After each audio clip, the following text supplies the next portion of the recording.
उन्हाळा सुरू झाला आहे, उष्णता वाढली आहे आणि आपण जसं लिंबू सरबत किंवा कैरीचं पन्ह देतो तसंच या फळाचं सुद्धा सरबत केलं जातं।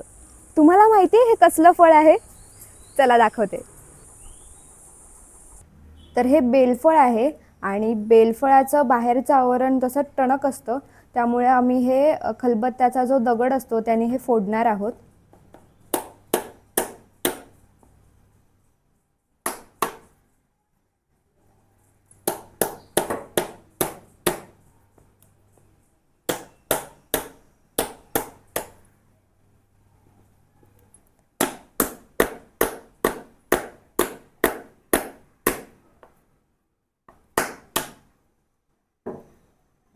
तर हे बेलफळ फुटलंय।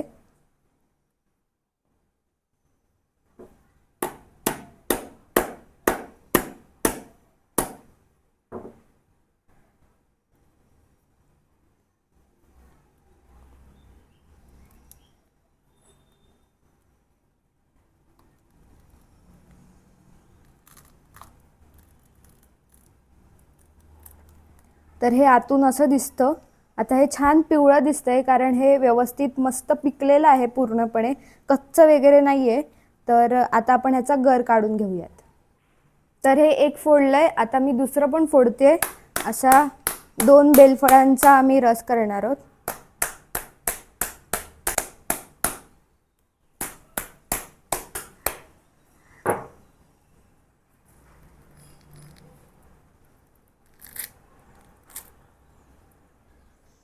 हा हा, मस्त सुगंध येतो ह्या फळाचा। आणि मी खरं तर बेलफळ कधी खाल्लेलं नाही, पण मी आता चाखून बघते।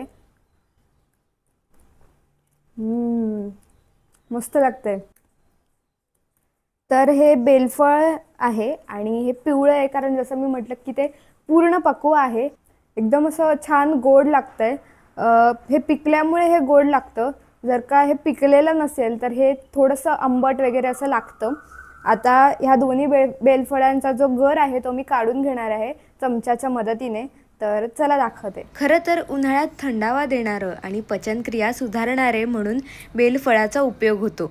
बेलफळाला अनेक पर्यायी नावे आहेत, जसे की बेलफळ, wood apple, stone apple, Bengal queens, holy fruit, golden apple आणि असे बरेच काही।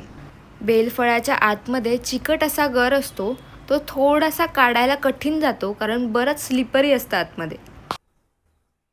तर आम्ही हा दोन्ही बेलफळाचा हा गर काढून घेतलेला आहे। आता हा सगळा गर ह्याच्यामध्ये ट्रान्सफर करायचा आणि ह्यामध्ये पाणी घालायचं। तर हा बेलफळाचा गर आपण आता ह्या भांड्यात काढून घेतलेला आहे आणि ह्यामध्ये बारीक बारीक बेलाच्या बिया असतात ह्या अशा, आणि काही तंतू पण असतात।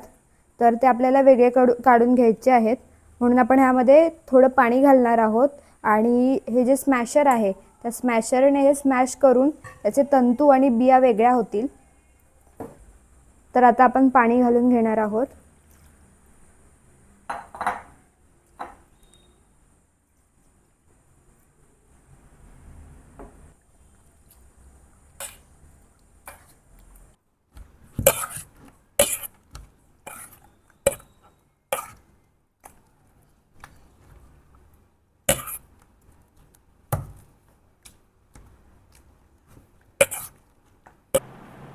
तर हा आता स्मॅशरने छान स्मॅश करून घेतला आहे आणि हे स्मॅश का करून घ्यायचा तर ह्याच्या बिया वेगळ्या होतात।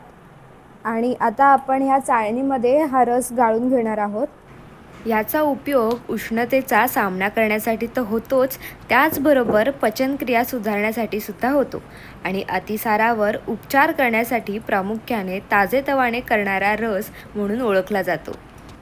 खरं तर ह्या गराचा रंग एवढा सुंदर आहे आणि या गराचा सुगंध इतका सुंदर येतो की हा रस पितानासुद्धा त्या सुगंधामुळे अगदी रिफ्रेशिंग वाटतं।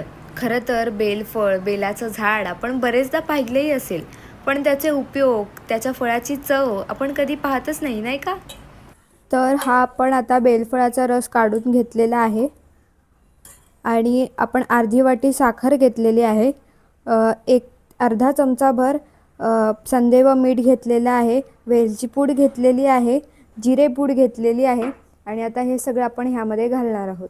तर आता आपण ह्यामध्ये थोडंसं पाणी घालणार आहोत, कारण हे बरंच दाटसर आहे.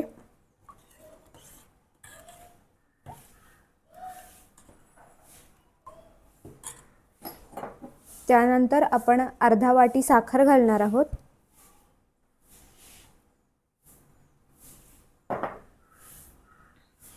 संधे व मीठ, वेलची पूड, जिरे पावडर,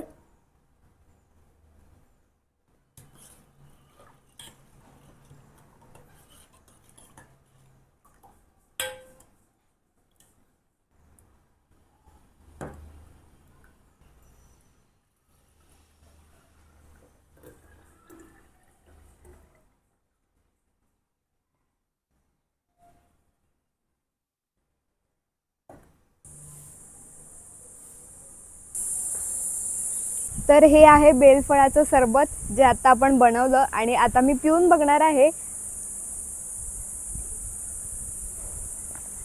आहा हा हा, काय सुंदर वाटतंय, एकदम असं मधुर आणि एवढ्या गरमीत सुद्धा थंडावा वाटतो. इतकं सुंदर सरबत लागतंय. मी तर पहिल्यांदाच चाखतेय. तर तुम्हाला सुद्धा हे चाखायचं असेल तर बेलफळाचं सरबत तुम्ही घरच्या घरी नक्की बनवू शकता. तर हे बाटलीत सुद्धा आम्ही काढून ठेवलेलं आहे की जेणेकरून आम्हाला 8-10 दिवस छान बेलाचं सरबत पिता येईल. हे महिनाभर सुद्धा टिकवता येतं, पण त्यासाठीची प्रक्रिया थोडी वेगळी असते. जर तुम्हाला त्याचाही व्हिडिओ हवा असेल तर मला नक्की कमेंट करून सांगा आणि बेलाचं सरबत नक्की ट्राय करा.